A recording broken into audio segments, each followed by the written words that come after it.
This is Eddie Hearn, Matchroom Boxing. You're watching Sporting Icons. You don't need to be anywhere else. Now, I've only been doing these boxing YouTube upload videos, boxing news videos for 3 years. So in the grand scheme of things, I'm new to this kind of thing compared to many other channels, okay? But before I started doing the uploading and talking about boxing myself, I never used to watch other channels here on YouTube. I was unaware that there's community or a community, whatever it is, here, and I never used to watch boxing here on YouTube other than some highlights of fights, and I never used to go research on Google about certain things. I used to always just take things at face value. But with the rules on YouTube, that if I give you a statement and I say it's a factual statement, then I have to back it up. Okay, I have to put it in the description box. So therefore, if anything that I say as a fact turns out to be wrong, you know where I got it from. So therefore, the source that I got it from was wrong. It's a way of backing yourself up. And that's what I have to do as a YouTube uploader. So now I'm researching stuff all the time. Most videos that I do, I have to do somewhat of a research just to give you guys a backup and a source as to where I got it from. Now, with Deontay Wilder, I've always known that he's had multiple hand surgeries and this, that, and the other, but I never looked into it, which is why quite a few people I've noticed lately are a little bit miffed as to why I didn't know that he had metal implants into his hand, metal rods, pins, whatever else it may be, because I never looked into it. Okay, as in, I didn't know that when he fought Bermane Stiverne the first time around, he hit Bermane Stiverne that hard that a metal pin bent in his hand. I didn't know about that, okay, until now. So I'm going to be doing a video dedicated on it. And one of the reasons I'm going to be doing it is because there seems to be loads of conspiracy theories out there about Tyson Fury. He used dirty tactics with Deontay Wilder and this, that, and the other. Now, I have no problems saying that Tyson Fury, yes, he did use dirty tactics, okay? He did lean all over Deontay Wilder. He did get him in a headlock. He did hit him on the back of the head, all that kind of thing. I have no problem saying that, but I'm okay with it. And the reason I'm okay with it is because Deontay Wilder has done it on multiple fights. Not headlocks and leaning, because he's not big enough to do that, but the hitting opponents on the back of the head with the open palm, hitting them with the wrist on the side of the head, the back of the head. He uses all kinds of dirty tactics. So it's tit for tat. Fury done to Wilder what Wilder does for other opponents. So from that point, I have no problem. But I have a problem when people accuse Tyson Fury, but keep very, very quiet about Deontay Wilder and his illegal tactics. Even Luis Ortiz says that the tactics that Deontay Wilder used in the first fight were borderline criminal. Okay, so going back onto the subject of Deontay Wilder and his hand surgeries, the pins in his hand, the metal rods, bolts, whatever it is it may be, there actually isn't too much information out there.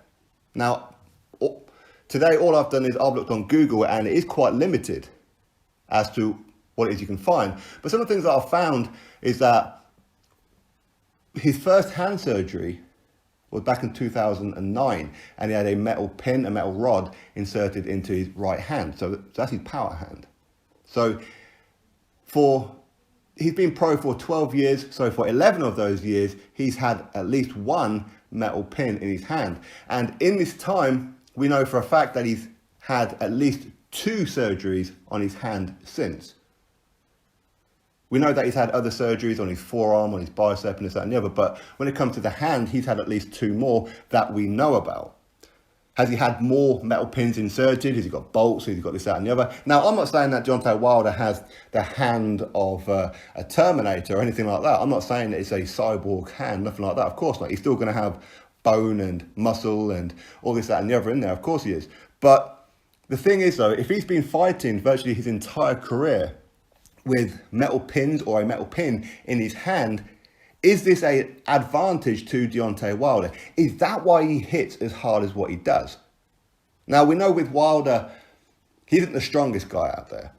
So when you talk about him having power in his punch, it's not the same kind of power as a George Foreman, as a Ernie Shavers, these kind of guys.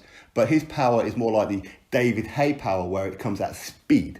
That's kind of his power. But if he's got metal pins in his hand, is that an advantage? Now, if you're a Deontay Wilder fan, you'll probably say, well, no, actually, it's a disadvantage because he hurts his hand a lot, which he does. And he's always in and out of hospital having surgeries and this, that, and the other on his hand. And you do see Wilder after some fights when he's having his glove removed, you can see the pain on his face, where quite clearly his hand is hurting a lot. Now, when he fought Bermane Stiverne back in 2015 to become the WBC heavyweight champion, he hit Bermane Stiverne that hard, he actually bent a metal pin in his hand, which I didn't know about. Again, some people were quite miffed. How come you didn't know about that? Again, because I never needed to research it, okay? I only research what I need to for a specific video. So now that I know all this, with all the conspiracy and that thrown around with Tyson Fury, well, if you want to investigate certain situations with Tyson Fury, that's fine, but shouldn't we investigate certain things with Deontay Wilder? Should we not know the extent of his hand surgeries? Should we not know from independent or neutral hand surgeons or fracture surgeons or any kind of surgeon out there who has experience in this kind of thing to say whether or not this is an advantage or a disadvantage to not necessarily Deontay Wilder, but a fighter?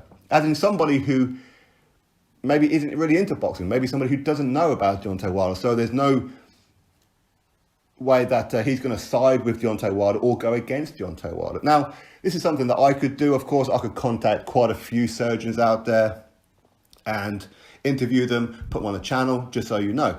But again, all that's going to do is raise questions. How many surgeons did I actually interview? And am I only showing the ones who say, yes, it's an advantage to Deontay Wilder and discarding the ones who said it's a disadvantage? So from my perspective, that's why I'm not going to do that. But somebody somewhere needs to, first of all, get scans of Deontay Wilder's hand, that's for sure. And second of all, they need to get 2, maybe 3 surgeons to look at the x-ray and say, yes, this is an advantage or a disadvantage. Yes, he hurts himself. Of course he does. But while he's in the fight, obviously because adrenaline is kicking in, he ain't going to feel it. He's only going to feel it after the fight when the adrenaline starts to drop a bit. Okay, so is it an advantage? I don't know. I'm not an expert. I've never looked into this kind of thing. I'm sure there'll be plenty of Deontay Wilder fans out there right now clambering to make their videos on this, trying to come up with all kinds of excuses as to how they know and they have the fact as to why it's a disadvantage to him. Again, you're not experts, so don't even bother, okay? Which is the same for me. I'm not an expert, so I'm not going to say, yes, it's an advantage. As I said, he doesn't have a Terminator hand, but if you've got metal pins or even bolts and that in your hand, I don't know about his knuckles. Are his knuckles that bad that he actually has some kind of metal bolts in replace of his knuckles, or some kind of mechanical levers and that in there? I don't know, because I haven't seen the scans. And what's important is, do the athletic commissions, whether it's Nevada, whether it's New York, whether it be California, wherever it is that he's fighting, do they have scans of his hand? Do they have people come in and go, yeah, actually, that's fine. It's not an advantage to him. Because they should do, shouldn't they? If there's fighters out there who potentially have advantages because metal pins and rods and bolts and that in your hand are going to give you that extra, not necessarily power, because I said it's not mechanical, it's not machine, but it's still heavy, isn't it? Metal is far more dense than bone, is it not? Is it like having plaster of Paris in your gloves, like Margarito versus Miguel Cotto? Does Deontay Wilder have advantage due to his hand surgeries? Yes, sure, he breaks them on plenty of occasions. He's bent the metal rods. But what effect is that having on his opponent's face? Why is it that he hits as hard as what he does? Without the surgeries, would he be hitting as hard as what he does? These are the questions that I don't know the answer to, and maybe some of you guys are experts in this, and if you are, great, drop your thoughts below about it. Provide proof in what it is that you're saying. But I mean, again, we could probably look at it and say, but each case is a case-by-case basis. Whereas one fighter, for example, if I had surgeries in my hand and had the same kind of metal pins, is it going to give me an advantage? Maybe yes, maybe no. Is it going to give Wilder an advantage? Maybe yes, maybe no. Depends on how you hit, all that kind of thing. So that's my question to it. If people want to investigate, say, Tyson Fury and want to investigate this, that and the other, why can't we have an investigation on Deontay Wilder? Is he effectively carrying around an illegal weapon? Is he having an advantage over opponents? For me, it's a legitimate question. If he is, okay, then he shouldn't be fighting. If he isn't, okay, cool. It is what it is. I said, I'm not here to judge, to say, yes, it is, and no, it isn't, because I don't know. Anyway, that's my thoughts on it all. I said before, he's been professional since 2008, and he had his first hand surgery in 2009, and he's had a couple since as well. So how much metal is in his hand? Is that why he's carrying that kind of concussive power? Is that why plenty of opponents out there say that when Deontay Wilder hits you, it's like being hit by a club? Is that why? Because they're feeling the metal coming through the padded wrap and the padded glove. Is that why? Because he's not a big guy, but yet he can hit harder than most others out there. Is that why? What kind of advantage does he have? Drop your thoughts below about it. Click thumbs up, subscribe. Catch you all on the next video.